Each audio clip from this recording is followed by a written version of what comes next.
this is Pete. Welcome back to Handicap Outdoors. I decided to split this up into a two-parter since the first part was getting a little long. So, as you can see, I'm back underneath the lean-to shelter. And I didn't put it in the last video, but I did throw on some spray paint to the trailer. I got the back and the top and the front of both of the bars, and I use this Touch and Tone spray paint. No idea how old this is, but my dad had it in his storage unit, and part of his business is basically buying storage units, emptying out garages and stuff like that, and then selling stuff at flea markets. So, donations, stuff like that help, and then that's basically how he helps support me while I'm disabled and not getting disability. But anyway, back to the boat project. So, the next part here is getting the boards onto the trailer to fit the bottom of the hull.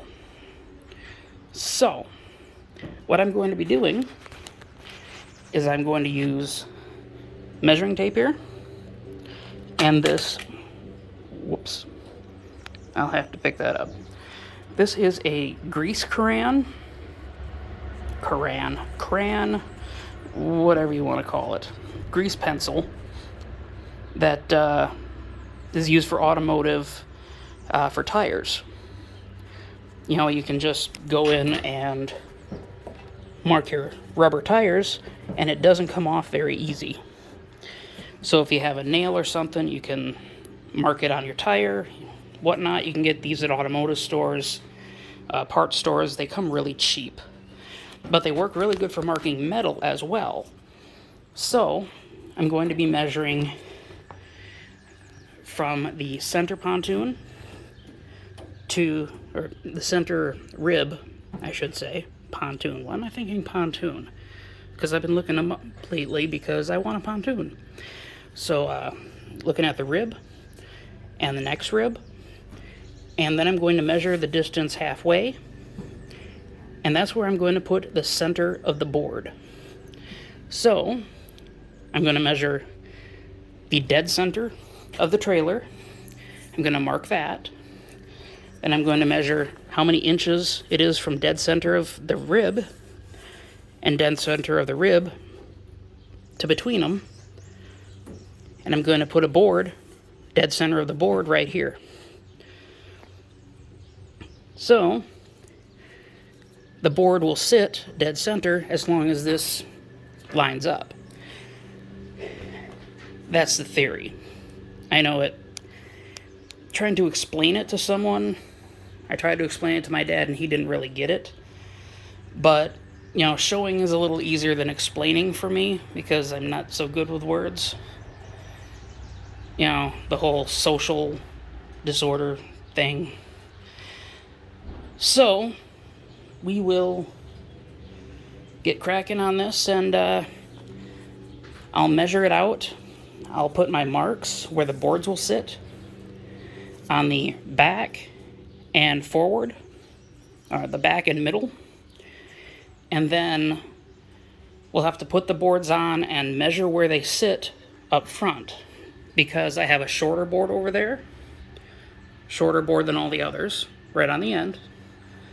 That one is going to be maybe a foot closer than that bar right there, so right about here. Right about where this grease pencil sits in the camera view. And the boards are going to be bolted to that in the front.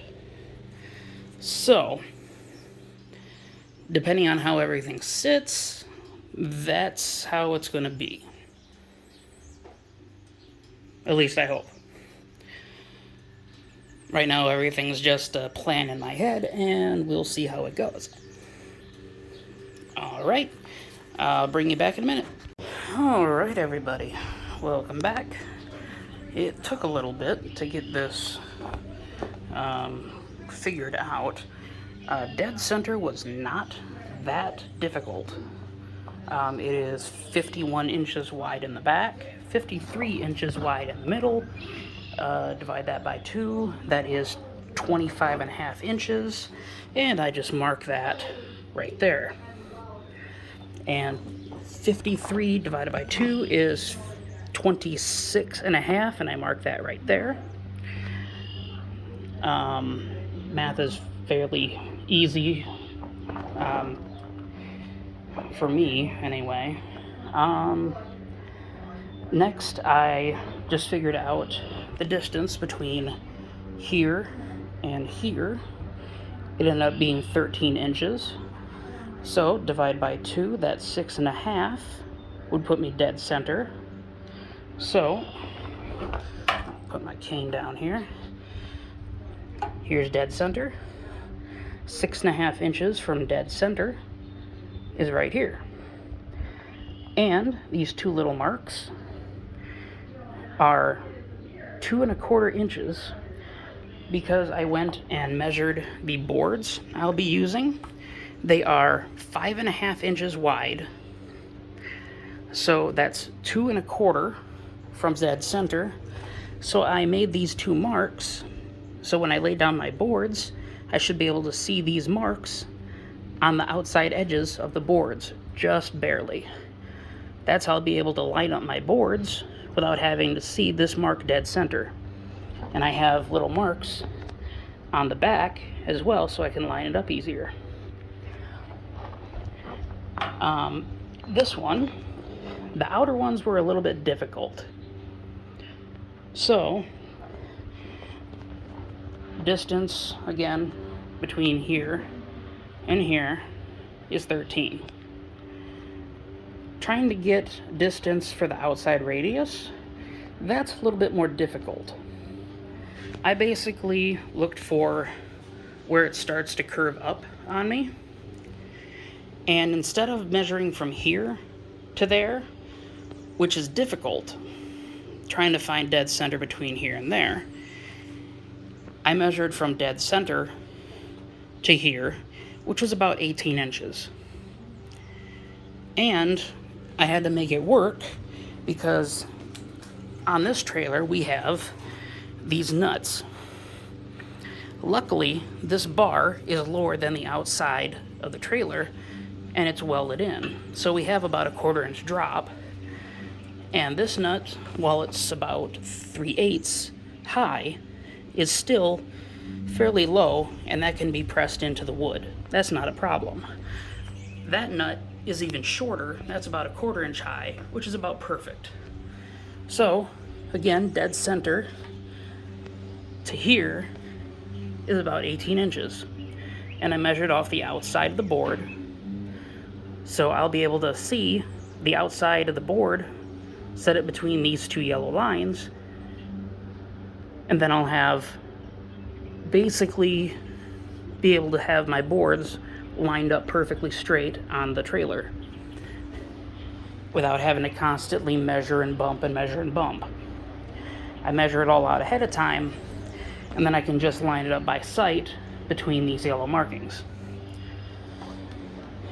That's the part I couldn't explain to my dad for some odd reason, because, you know, my words don't exactly work out.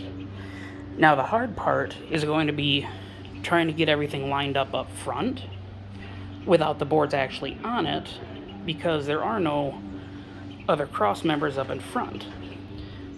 This measurement is going to end up running into here eventually. The center ones are going to end up running into that in the center because it's pretty darn close. So I'm going to have to figure that out once I get the boards on it. And because I only have 6 boards, I won't be able to double them up like I wanted to. The 2 boards back here are dry rotted so bad I won't be able to use them, unfortunately. 6 boards I have left, I'm going to have to take the 4 best ones. I might double up on the outside because I do have that slight radius, but the bottom is mostly flat.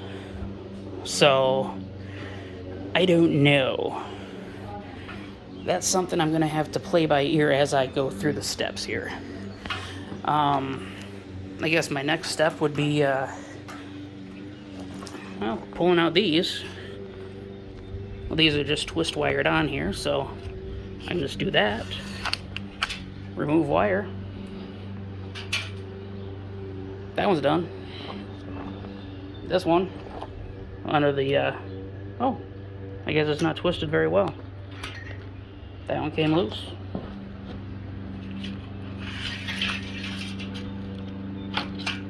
Thread it all out of there.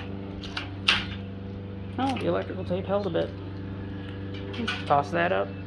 It's wrapped around the tongue of the trailer a little bit, but I just have to remove those wires and I might be able to salvage some length of wire out of there, but we'll see. And as for what's left, those will be good reflectors.